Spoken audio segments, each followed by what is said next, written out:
Welcome to my channel. இன்றைக்கி எங்கள் தோட்டத்தில் மயில் மாணிக்கம் செடி பாருங்கள் எப்படி பூத்துருக்குன்ட்டு. இப்போ ஒரு பக்கம் இது தானாகவே முளைச்சிருக்கு. எப்படின்னா விதை பரவி மற்ற செடியிலேருந்து விதை இங்கே விழுந்து முளைச்சிருக்குது. இன்னொரு செடி பூத்து அது விதை வந்துருச்சு. நம்ம இந்த செடியிலேருந்து எப்படி விதையை எடுக்கிறதுன்னு பார்க்கலாம். விதை நல்ல செடி விதையெல்லாம் முத்தின பிறகு எடுத்து நம்ம வேறு இடத்துல போட்டோம்னா இது நல்லா வளர்ந்துடும். இது இலைகள் பாருங்கள் மயில் தொகை மாதிரி இருக்கிறதுனால மயில் மாணிக்கம்னு சொல்கிறாங்க. பாருங்கள் விதை பாருங்கள் எப்படி முத்தி இருக்குன்ட்டு. இந்த கப்படி தான் இருக்கும் விதை, கூம்பொடியத்தில் இருக்குது. இப்போ இதை நம்ம நல்லா ட்ரை ஆன பிறகு இந்த மாதிரி கலர் வந்த பிறகு கையிலையே எடுத்துடலாம்.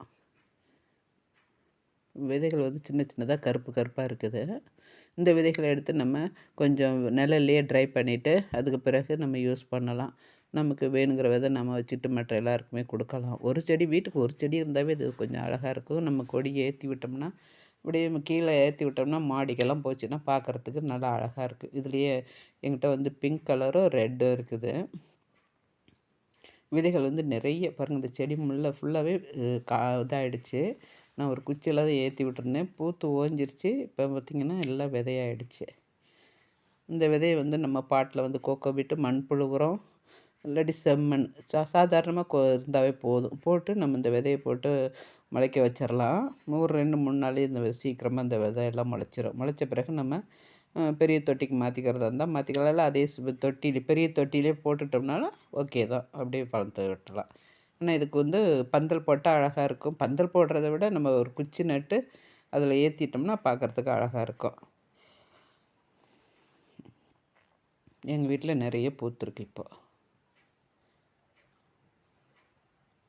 இதெல்லாம் வருஷம் முழுக்கவே நம்ம விதை வச்சுக்கிட்டோம்னா வருஷம் முழுக்க எப்போ வேணாலும் போட்டு இப்போ பயிர் பண்ணிக்கலாம்.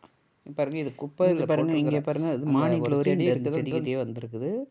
இந்த இது வந்திருக்குது நிறைய.